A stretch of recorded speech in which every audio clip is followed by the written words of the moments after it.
Hello and welcome to GW Prime Live. Today we are going to discuss about a very critical yet very interesting topic, which is space sovereignty, security, and policy in changing world order. The space is very exciting, so as its complex geopolitical and economic scenario. This is a topic which is very relevant, appropriate, and very hot, as it is defining the next generation's way of living. We live in digital age, but digital age is powered by space age. And since the digital and space is becoming a commodity, it is going to actually influence as well as impact every citizen around the world, both in good and bad ways. Of course, more about good things. But to make that happen good, we need to bring upon a lot of debate and policies about how to regulate and monitor and grow this sector. Today we have two very eminent experts. I don't need to provide more context to this topic, but you'll hear from them. Let me bring in Dr. Scott Pace. Dr. Scott Pace is Director of Space Policy Institute, George Washington University in Washington, D.C. But he's been a space leader, he's been a technologist, public policy maker, and he has served in the US administration, NASA, as well as part of the president team in different capacities. I know him for just 20 years, but his work around the world in this field is considered as highly valuable. Welcome, Dr. Pace. Good to be here, Sanjay. Thank you. And second guest which we have today is, again, very interesting person, Ambassador Syed Akbaruddin. He's a Indian Foreign Service official, retired recently. And he'll say that what an Indian Foreign Service person has to bring in the field of space policy, it's his interest. After retirement, he is the Dean of Kautilya School of Public Policy in Hyderabad, India. And he represented the Indian government in the United Nations as permanent representative for 4 years. And you may have seen him on various news channels and all. But I really admire him for his work in the field of space policy, and which is also an integral part of the public policy which he is undertaking in his institutes. Welcome, Dr. Ambassador Syed. Thank you very much, Sanjay, for that rather generous introduction. And it's always a pleasure to be with you and to be on the same panel with Dr. Pace. Thank you very much. So the topic today is space sovereignty, security, and policy in changing world order. Let's reverse the topic. Let's start from the world order. So let me go to Ambassador Syed and have his view. How this world order is changing and what has been making this change so fast? So Sanjay, if I were to use an old management term, the world that we are in is a VUCA world. That means the world order is volatile, uncertain, complex, and ambiguous. Why does this happen? It's normal for orders to change as the geopolitics changes, as the economies change, and as the power equations change. During this century, we've seen the rise of several in Asia, China specifically, but also India, South Korea, Indonesia, all vying for greater space on the global stage. On the other hand, we've seen a relative decline of some other states in terms of their uh, geopolitical reach, in terms of their hard power, in terms of their ability to influence. So it's normal. Even if you look at in English poetry, they say, "Old order changeth, yielding place to new." And God fulfills himself in many ways, lest one good custom should corrupt the world. So it's in the nature of things that orders change. The challenge is that these changes hopefully should be peaceful. And that's always a difficult situation because, unlike in business, there is no succession plan in international relations.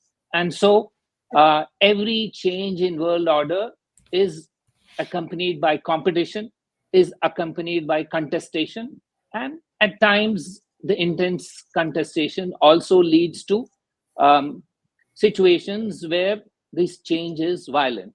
Our challenge, therefore, is to ensure that the transition from one order to another will be much more orderly and hopefully less violent than has been the situation in the past. Great. So you're looking at bringing order to order. That world order has to be orderly, and its evolution has to be more, smooth transition of that, which is definitely not going to be easy, I would say, situation or proposition to the leaders of the world. What do you think about the changing world order? Scott Pace. Well, I think that there is a saying that the future is already here. It's just unevenly distributed. That if I look at sort of world orders, some things are very old fashioned, not terribly new. The idea of regional hegemons, regional powers asserting themselves outside of the international system. It's a very old fashioned sort of realpolitik kind of activity. On the other hand, you see organizations and states and non-state actors coming together in new complex international structures that have many different levels of activity to them. So one of the reasons that getting to space that I'm interested in this world order question is we're looking at how states interact with each other outside of traditional sovereignty. Sovereignty on the map with a bunch of countries with different colors, borders hitting each other. And then we go into sort of space where there isn't sovereignty or claims in that way. And how do states interact with each other? And what we're finding is that you have some states that, again, are very traditional in how they exercise power. And you have other states and groupings that exercise their relationships in a much more networked, I won't say collegial because there's lots of competition, but in a much more sort of complex, interdependent sort of way. And so what we're seeing in world order today is all of the above. Everything that can exist does exist in terms of these different formations. So it's not just one thing, but almost every type of relationship you can imagine. Over. It's a big world actually, and with so many different kind of actors, so many different kind of determinants for those actors, and of course aspirations. Everyone has an aspiration to grow or grow their influence. So we live in a kind of elasticity of the world order where pulls and pushes are going on, and especially in the COVID, we have seen that area coming to play a bit more. So let's take what is the relationship of the world order and the space. So I would start with Scott. What do you think is the actual interface of a space into the world order? How space is influencing or getting influenced? Sure. Well, so one of the things that I say a lot is that the global order today is very different than that, say, of the Cold War when space age started. So space age started in the context not only of a US-Soviet competition with each other, but also a competition for influence with the rest of the world. So the 1950s and early 60s were a time of increasingly number of independent countries. So new members of the UN coming in.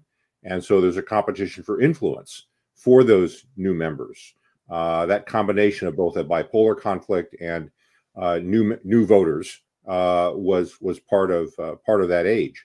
What you're seeing today in space is a much more globalized, much more democratized environment where you have many more countries that are capable of operating in space, but also many more entities at different levels, even universities that can operate in space, NGOs, commercial, so forth. So a lot more different kinds of actors, and that mixture of globalization and democratization is what reflects the larger global structure. So today, in many areas, particularly say like in commercial areas, we don't talk about multilateral relations in space. We talk about multi-stakeholder relations in space. Some activities, like military activities, are still very much multilateral, that is, states talking to each other. Others are multi-stakeholder, as I said, with commercial. And some are kind of in between, like we're looking at commercial activities supporting scientific research. And so it's another mixture there. And so space activities kind of reflect what the self-image of the countries involved doing. Do they see themselves as very sort of, vibrant with multiple parts to them, or do they see themselves as kind of singular entities, out for competition and influence? So what you're talking about, influence, commerce, and image. Correct. Three important things, which is like, which is driving this space.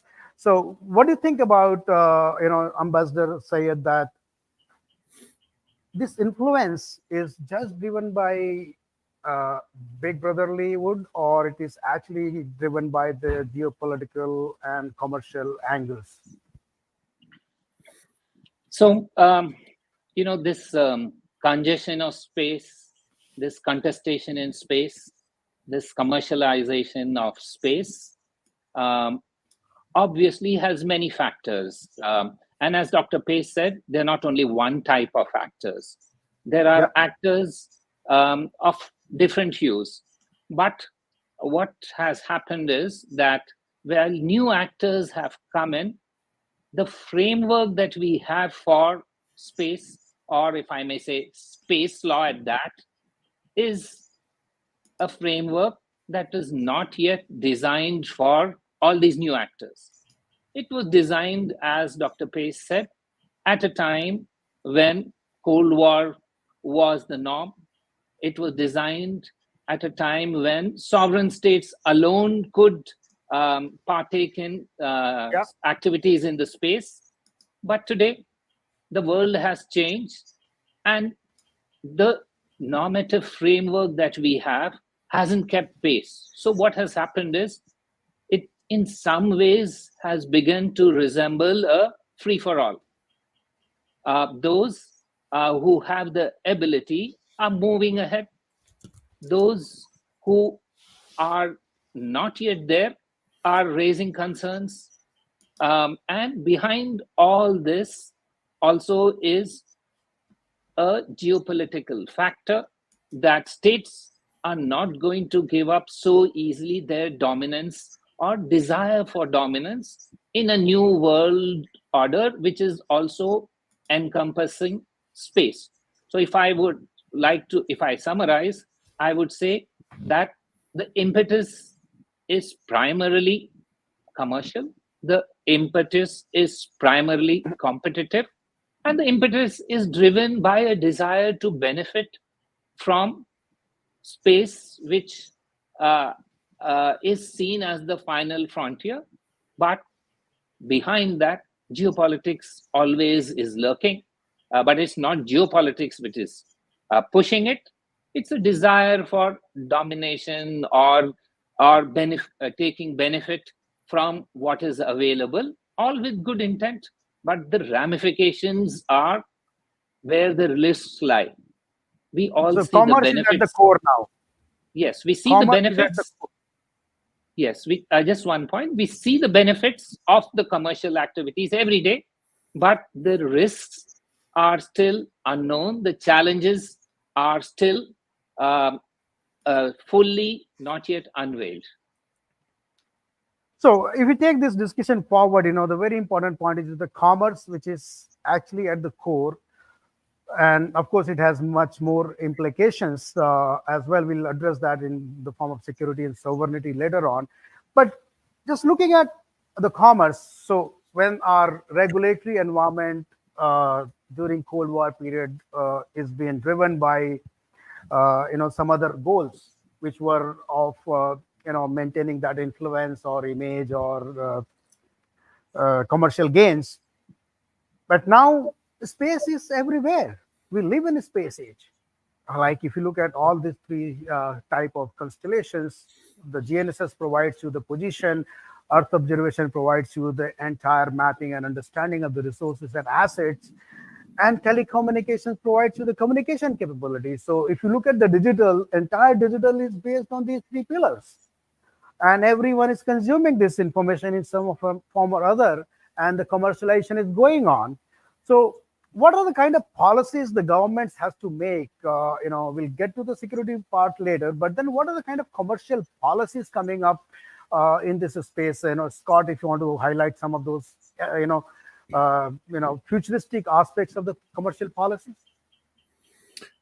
Well, commercial policy comes from several different motivations. One of the first motivations was simply greater efficiency in doing what the government already wanted to do, and so this we might call this privatization, not really commercialization, but relying on the private sector to do things more efficiently than the government can.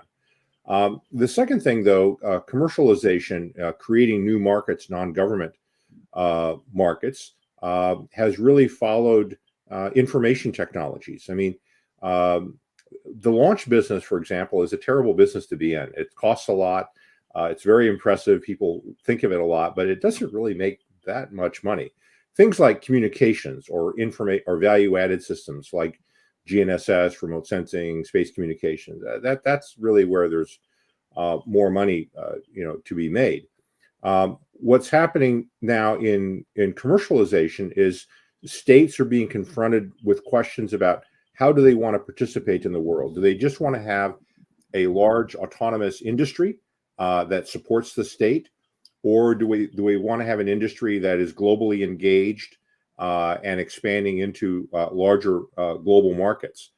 And so states sometimes struggle with this. They go, well, I want to be in control, but I want to have all the benefits of this great commercial industry. But to have the great commercial industry, you have to be open to a little bit of chaos, a little bit of change, to innovation, to things changing, which states don't necessarily like to do. So I think that, and of course we've witnessed that in the U.S. here. There's a desire for commercial growth, but also a desire to maintain control. And the two things are in tension. If you look at examples where it's gone badly, I point to Russia. Russia had an opportunity to have a private space industry in the 90s and early aughts, and the state-controlled enterprises largely crushed them. There really isn't a private industry in Russia. China, on the other hand, is going a different direction. They're promoting some of these entities while still having large state-owned enterprises. So this experiment is ongoing. So efficiency was one of the drivers, and probably the scale of operations is another driver for commercialization. But at the same time, a lot of public policy and sovereign control is needed as well in this sector. Taking this discussion forward, Ambassador, Indian government has also announced a space policy now, a space commercialization. And when you look at the policies and commercialization, all these companies which are coming up, are they also like if they are registered in India or United States, they are also like bound to follow the international obligations of the respective countries while doing business? And I just wanted to have your clarity on this. So let me start by acknowledging that private sector innovation is essential for maximizing the potential available in space.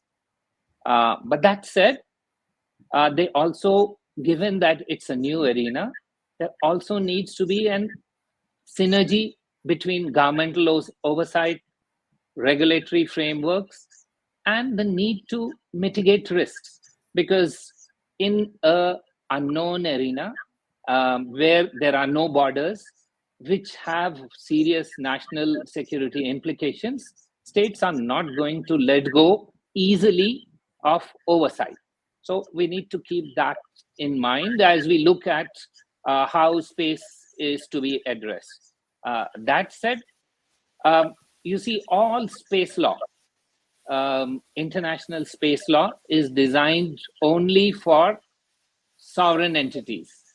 It is not designed for individual enterprise or private sector or commercial exploitation, because that was not uh, the prevalent thinking when space law had its golden age. And this goes back to almost, maybe I would say, 50 years or so, because late 60s, early 70s, that's when space laws came up. Now, the oversight that is over private sector or new entities is largely governmental oversight in their normal territories. And it is not governed by international laws, because international laws are primarily for sovereign states. So there is the challenge that within state boundaries, you have national laws. In Yeah. space, you have international law which governs states but not individual entities or individual So, citizens also. So so it's a new arena. let me just cite a environment model that, okay, fine, if the government of India has made a commitment to United Nations and agreed on certain regulations, is it not the Indian companies have to follow those commitments of the government of India? So you're right that it should. However, the commitments made by India internationally are very limited, or by all states. It's not only India. The legal framework is very limited. It is related to security, it's related to non-exploitation by states, but there are plenty of things which have moved on since the framework was there. So while you will abide by international norms, you may still be violative of new thinking which has evolved. That thinking is primarily in the way of guidelines. So international space law in the last few years is largely guidelines, and 50 years ago it's internationally determined, accepted, signed on treaties. So Scott,50-year-old treaties sometimes have difficulty in fitting to the new changes that are underway. thanks. Scott, do you have any viewpoint to offer on this topic? Well, yeah, I think that the dean is quite correct about how international law was founded. Actually, regarding the role of the private sector, this came up very, very early in the debate over the Outer Space Treaty. The Soviets' position was that all private actors were essentially pirates, that only states were legitimate actors. And of course, the US had its ideas for commercial communications satellites and said, well, we don't agree. And so the compromise was Article 6 of the Outer Space Treaty, which says that state parties will be responsible for the activities of entities subject to their jurisdiction or control. So the state, India, United States, whatever, are responsible for the activities of companies that are, under their jurisdiction. So the question that I hear a lot from other countries when they see this growing commercial activity, they say, well, when will international law catch up? When will we have a new treaty? When will we have a new international structure that reflects these realities? In effect, they're saying they want to outsource this problem to the UN or to some other mechanism to kind of deal with it. And my answer is that's not going to happen. That in fact, that I'm very doubtful that you'll see a new treaty. That's why you see these other guidelines and things happening. The implications, I think, for many developing countries is that they will really have to take more charge of building capacity for space law for themselves. That is, national law and regulation will still be the sovereign foundation for what happens. There'll be guidelines and there'll be discussions, but there's not going to be some distant power that will just make all this stuff up and everybody will obey it. So there is no ready-made solution available out here. Everybody has to craft that out. There is, but it's an interesting balance. There needs to be multilateral engagement at the UN, at the ITU, in these other structures. There needs to be these sorts of guidelines. But at the end of the day, it is going to be sovereign states that are the ones that are going to have to decide what role they want to play. So they need space law and regulatory capacity that they maybe were hoping somebody else would do for them, but they're going to have to do it for themselves. So moving on to the security aspect of the space, we all established that, the space is very critical infrastructure. It is being consumed in some form or other by almost everyone. At the same time, it's also a fact that, GNSS is being spoofed, or, satellites are being disturbed, or there is a lot of security aspect, not only into the infrastructure part of it, but also ensuring the services part, or not like the cyber security issues. So how do we ensure more, collaboration at the global level, or regulations at the global level to make it more secure? Anyone wants to take that, Ambassador? Yeah. So the challenge is that while there will be national laws governing national jurisdictions, it's not unusual to have in transboundary issues, or where there are no boundaries, like in space, to work out greater regulations. For example, let me just give you a small example, and that is, what are the orbits to be allocated? Today, you don't have any international mechanism of allocation of orbits. You have for radio communications, but you don't have for orbits. Now, it's not rocket science. There are many models available of such transboundary collaboration and cooperation, which have worked on the high seas, in the air. So space, while it is different from others, there is a certain commonality which you can look around and see, can you adopt some models which are have been successful. It may not be in full, need not be in toto, but there are models available, and I think it's time to look at those models, because uniqueness to an extent is good, but uniqueness without any sort of understanding of collaborative efforts is not a good model. And actually, space, to be fair, after the Cold War, space was an era of collaboration between Russia and the US. It went on, that collaboration, through the International Space Center. Collaborations have been possible. And international law has, frankly, the Outer Space Treaty is one of the models of success, because it has prevented the weaponization of space over the last 50 years. Not many treaties can boast of a record like that. But times are changing, so it's also time to seriously look at ways of a cooperative endeavor, rather than purely a competitive or competitive effort, which is driven by those who can get it done.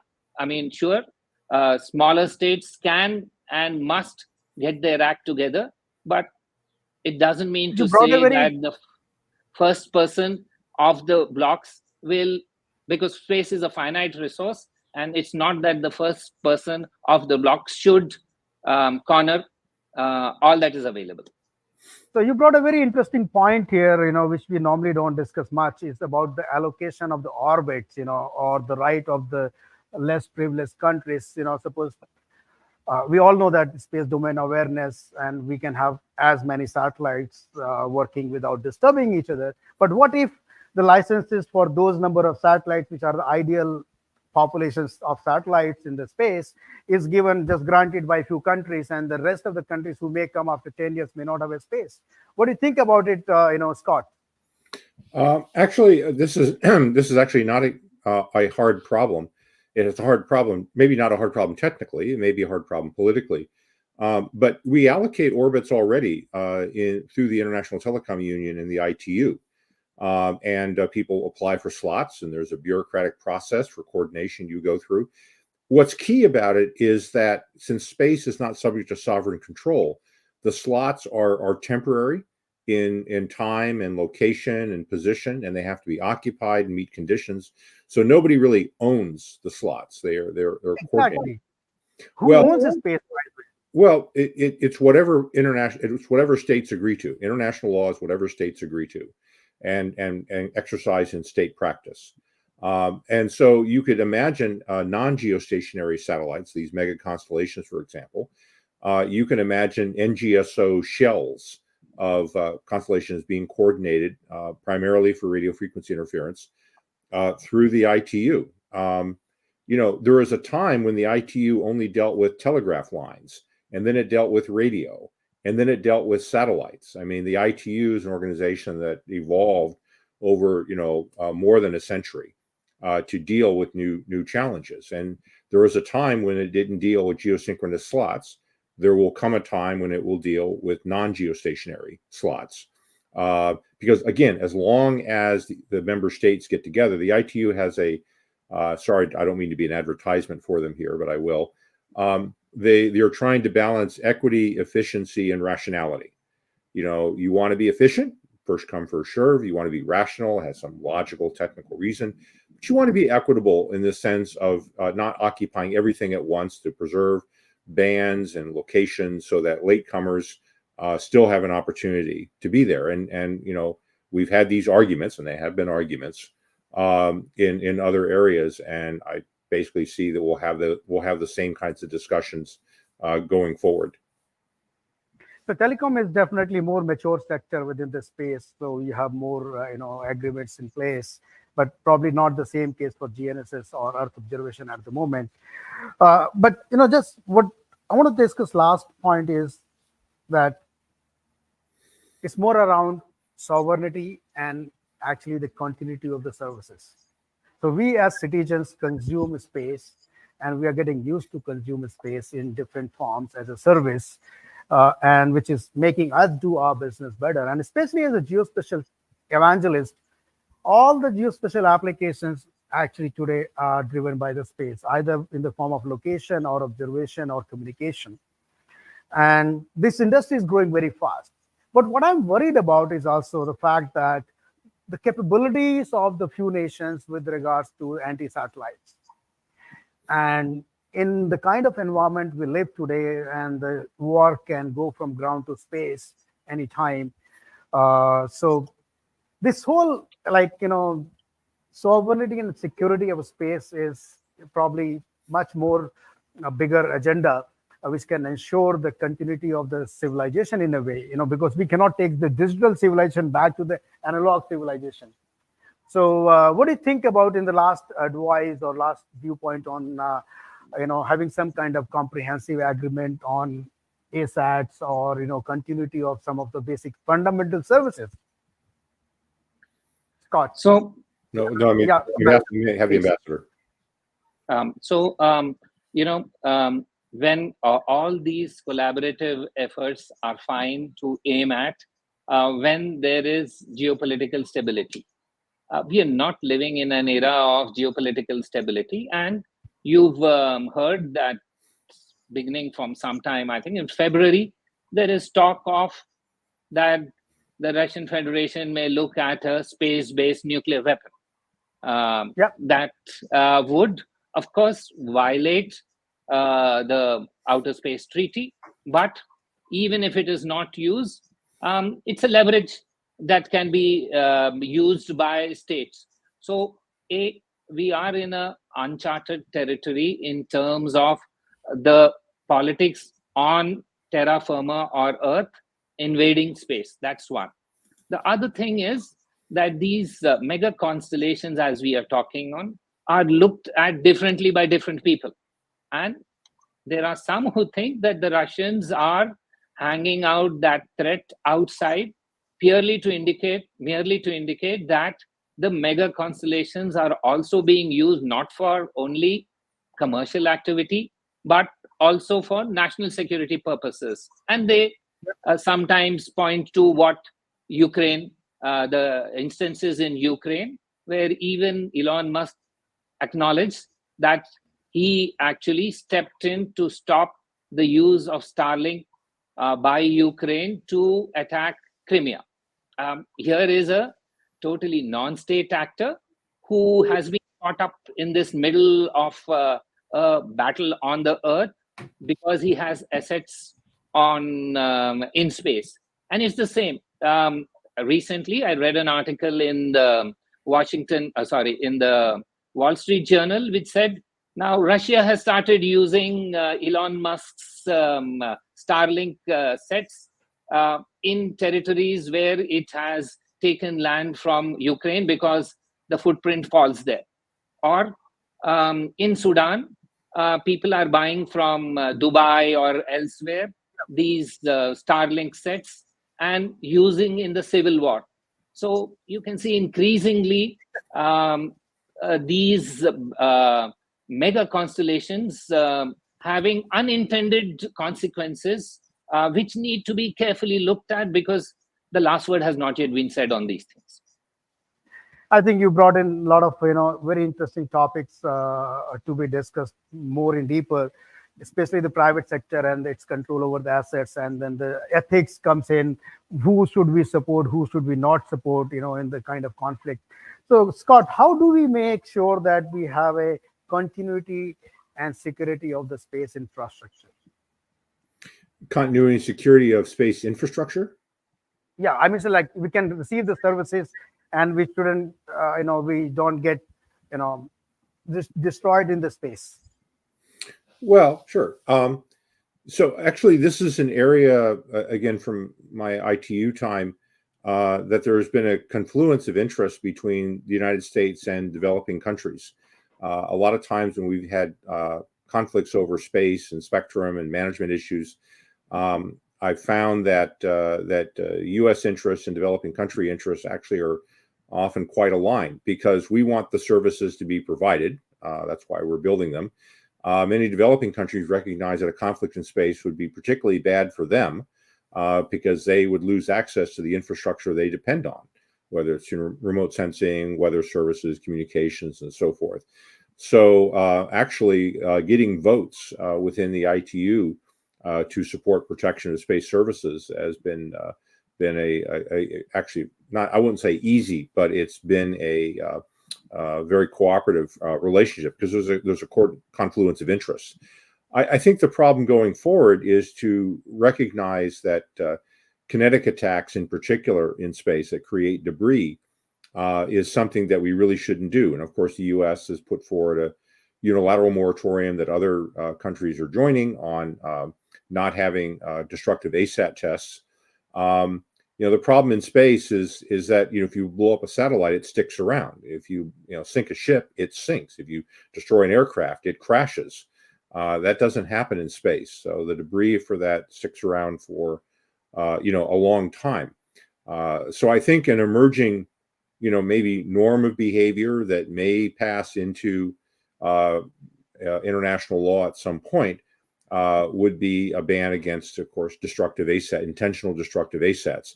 The problem that the U.S., of course, has had is that while we were talking about bans on ground-based ASATs, the Russians and Chinese talk about bans on space-based weapons, and they don't really want to talk about the ground-based systems. But I think if we step back and say what's in the global interest, not having lots of more debris in space is probably a good idea. Yep. So how do we get to a point where that becomes a a norm of behavior, and countries that intentionally create new orbital debris going forward are subject to sanction of some sort. So thank you very much. We are about to end this conversation. It was a great conversation, and I think very different perspectives on the space industry. I think we all agree that space is very, very critical asset for the digital age, and it's a kind of tool which is not only for economic gains but also the political gains and the influence in the world order or the image or the bigger picture. But at the same time, there are a lot of opportunities to make it better in terms of the collaboration, in terms of the sharing of the resources, and that would also be talking about how can we more sustainable in the space approach. Like as Dr. Scott talked about debris, we need to be aware of the space situation. We need to be very responsible in making those assets. And we also need to be very distributive at some level when we get into the much larger space for space. When 192 countries of the 93 members of the United Nations are going to have their own space assets for whatever regions tomorrow, then we probably have to cooperate more and collaborate more in terms of finding a mechanism to manage that web of space networks and assets. With this, I would like to thank one again, Dr. Scott Pace and Ambassador Syed Akbaruddin for sharing their insights and valuable opinion, on this topic. Thank you very much. Have a Thank great you. day. Thank you, Sanjay.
Greetings, everyone. I am Nivedita Mohanta, Senior Assistant Editor at Geospatial World, and welcome to our latest segment of GW Prime Live Case Study Explainer. In this segment, we will be diving deep into real life cave projects showcasing the transformative impact of geospatial, BIM, and emerging technologies across diverse economic sectors. These case studies have been meticulously curated by GW Consulting and are available on the Geospatial Resource platform. Now, let's focus on today's topic disaster management, specifically addressing calamities like flash floods, urban floods, and the pivotal role of technology in mitigating their impact. Recently, the city of Dubai experienced unexpected flash floods triggered by incessant rains. The aftermath is profound, affecting residential areas, commercial districts, and critical infrastructure alike. Roads have become impassable. Homes and businesses are inundated, disrupting daily life. In light of such challenges, it's evident that cities like Dubai urgently need comprehensive flood management strategies. Leveraging technology is key to improving preparedness, response, and recovery efforts.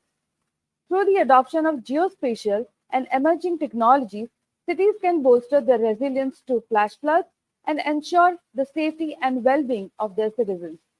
The benefits of these technologies are manifold, like early warning systems for timely alerts to at risk communities, real time monitoring of flood dynamics enabling swift intervention, data driven decision making aiding resource allocating and evacuation planning, post disaster assessment facilitating informed rebuilding efforts. To understand more about these benefits, let us deep dive into today's case study deployment of satellite imaging and geospatial analysis to monitor and analyze flood ravaged areas in Brazil. Today's case study unveils an exciting collaboration between Global Trust Limited, the Satellite Applications Catapult, and Airbus Defence and Space. Together, they orchestrated the deployment of satellite imaging and geospatial analysis to monitor and analyze flood ravaged areas in Governador Valadares, Brazil. Leveraging the advanced capabilities of Pleiades and Spot satellites alongside cutting edge data analysis software, this initiative aimed to bolster disaster resilience, optimize resources allocation, and chart a course towards a more resilient future for flood prone regions in Brazil. A critical hurdle faced was the absence of timely information and early detection mechanisms for flood events, compounded by the monumental task of managing and analyzing vast volumes of satellite imagery. Extracting meaningful insights from this wealth of information posed another formidable challenge.